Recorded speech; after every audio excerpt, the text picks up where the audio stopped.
Ladies and gentlemen, welcome to the pulse of the NFL, where the silver and black of the Las Vegas Raiders are fighting to keep their season alive.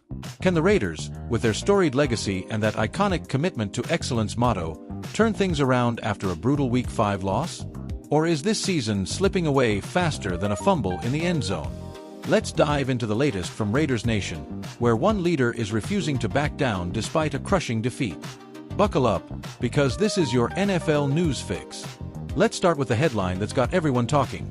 The Las Vegas Raiders just dropped their fourth straight game, falling 40-6 to the Indianapolis Colts in a Sunday showdown at Lucas Oil Stadium.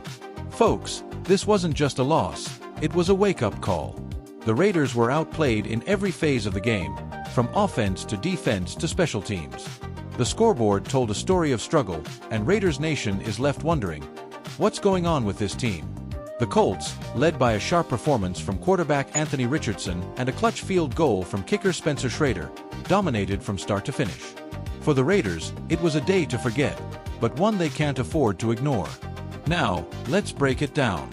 The Raiders' offense, usually a spark plug with stars like Davante Adams and quarterback Aiden O'Connell, couldn't find a rhythm.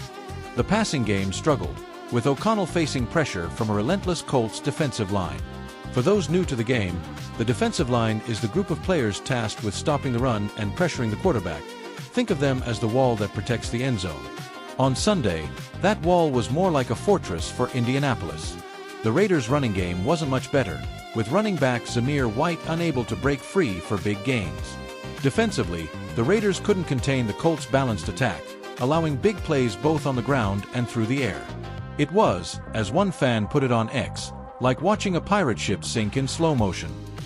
But amidst the wreckage, one voice rose above the noise. Defensive end Maxx Crosby, the heart and soul of this Raiders team.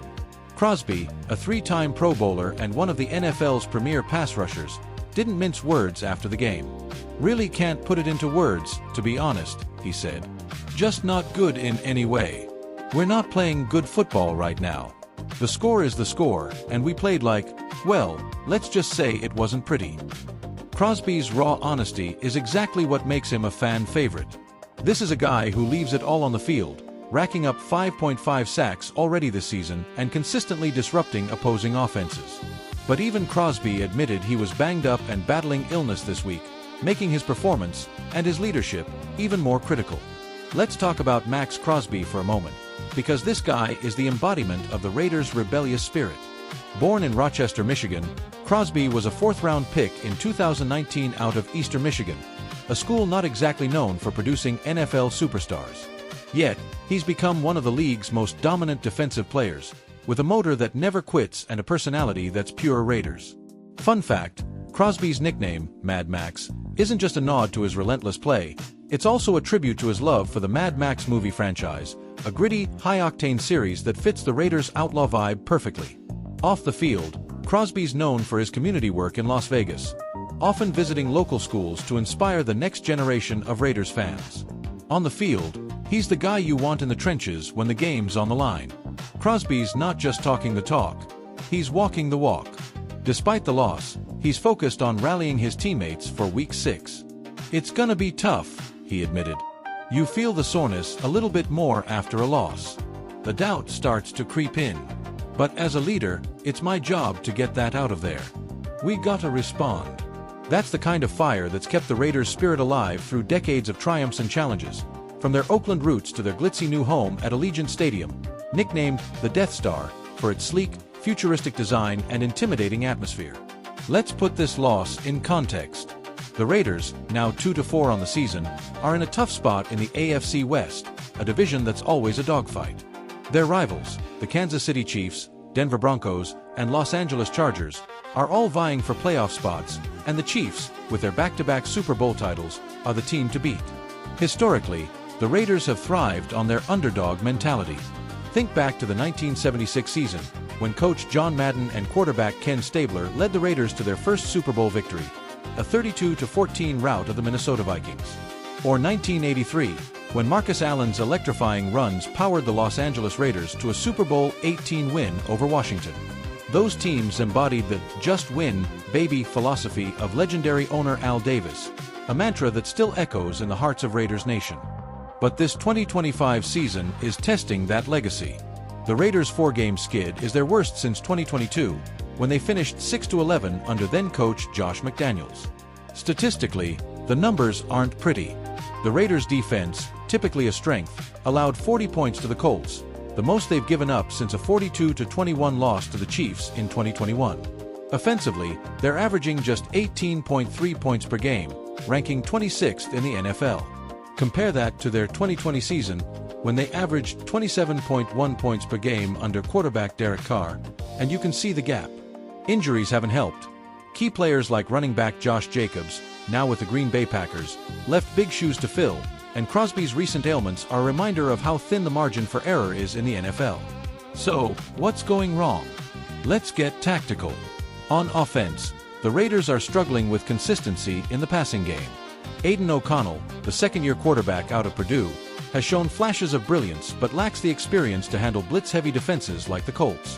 Coach Antonio Pierce, known for his fiery leadership and defensive expertise, needs to find ways to protect O'Connell, perhaps by leaning on quick passes to Davante Adams, one of the NFL's elite wide receivers. Adams, who joined the Raiders in 2022 after a blockbuster trade from Green Bay, has 25 catches for 320 yards this season, but he's been double-teamed on nearly every play. Defensively, the Raiders need to shore up their secondary. Cornerback Jack Jones has potential, but he's been burned on deep routes, and the linebacker core is struggling to stop the run. Imagine if we could sit down with Coach Pierce right now. I bet he'd say something like, "Look, we're not out of this yet. This team's got heart, and we're gonna fight like hell to turn it around." That's the kind of grit that defines the Raiders, a franchise that's never shied away from a challenge. Raiders Nation, one of the most passionate fan bases in sports, is still behind this team. From the tailgates outside Allegiant Stadium to the sea of silver and black in the stands, these fans live for moments like the holy roller play of 1978, when Ken Stabler's last-second fumble was scooped up for a touchdown to beat the Chargers. That's the kind of magic the Raiders need to rediscover. What's next for the Raiders? Week 6 brings a chance to reset against the Pittsburgh Steelers, a team with its own storied history and a stout defense led by T.J. Watt. The Steelers, coming off a 7-10 season in 2024, are no pushovers, but they're beatable if the Raiders can execute. Experts are split on the outcome. NFL analyst Jane Slater, in a fictional take, told us, "The Raiders have the talent, but they need to play with urgency. If Crosby can disrupt Russell Wilson's rhythm and O'Connell can find Adams early, they've got a shot." On the flip side, former Raiders linebacker Kirk Morrison warned, Pittsburgh's run game is tough. If the Raiders don't stop Najee Harris, it could be another long day. Looking ahead, this loss could have big implications. The Raiders' playoff hopes are fading, but they're not dead yet.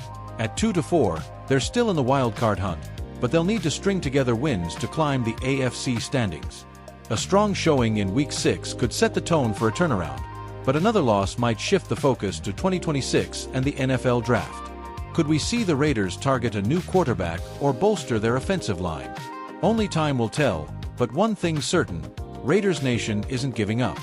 So, Raiders fans, it's time to rally. The Silver and Black have been through tough times before, and they've always come out swinging. Whether you're watching from the Black Hole at Allegiant Stadium or cheering from your living room, this team needs you now more than ever. Tune in this Sunday at 1 p.m. Eastern for the Raiders-Steelers clash. It's a chance to wash away that bad taste from Week 5 and show the NFL what Raiders football is all about. And don't forget to follow us for all the latest updates, analysis, and behind-the-scenes stories from the heart of Raiders Nation. As Al Davis always said, just win, baby. Let's see if the Raiders can do just that. Until next time, this is your NFL News anchor signing off. Stay passionate, stay proud, and go Raiders.